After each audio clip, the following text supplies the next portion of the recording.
In the 1950s, the CIA created a program so secret, even the president didn't know all the details. They slipped LSD into drinks, spied from behind hidden mirrors, and destroyed most of the files before anyone could stop them. What survived is disturbing enough, and tonight we follow that trail. This was not a conspiracy theory.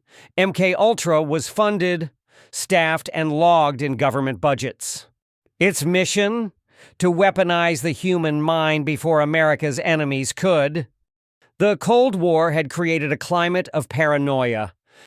Washington feared Soviet or Chinese brainwashing techniques. So the CIA, led by Director Allen Dulles, launched a bold and reckless program. Under the umbrella of MKUltra, more than 150 sub-projects were approved. They reached into universities, prisons, and even hospitals. Scientists, many unaware of who really funded them, carried out experiments on volunteers and sometimes on people who never gave consent. The methods ranged from bizarre to horrifying. First, LSD. The CIA was obsessed with its potential to break down or reprogram the mind. Students and unsuspecting civilians were dosed. Some never fully recovered. Second, sensory deprivation. Volunteers floated in isolation tanks for hours. The silence and darkness eroded their sense of self. Third, hypnosis and electroshock. Researchers tested whether memory could be erased, and new memories planted in its place. But the most notorious chapter was known as Operation Midnight Climax.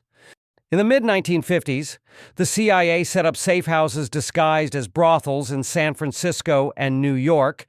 Prostitutes on the CIA payroll lured men inside.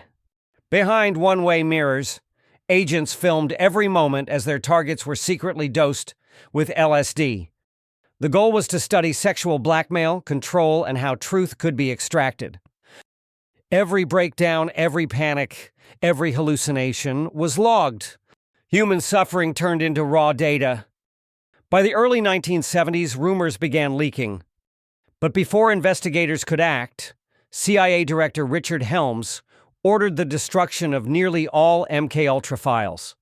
Out of countless records, only a misfiled box of documents escaped the shredder. Without that accident, we might know nothing at all. In 1975, the U.S. Senate convened the Church Committee. For the first time, fragments of MKUltra were dragged into public view. Senators listened in disbelief as the CIA admitted to dosing civilians, prisoners, even its own employees. But the agency claimed most details were gone forever. Ethically, MKUltra left scars on science and government trust. Informed consent, the basic right to know what's being done to your body, was violated repeatedly. And yet, questions remain.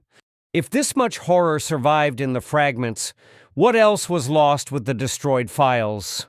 How far did the experiments really go? The unsettling truth is this: the most disturbing details may not be the ones we know, but the ones we never will. This was MKUltra. Next time, we uncover Operation Northwoods, a plan so extreme it never left the drawing board. Subscribe to Shadow and Substance. Stay curious.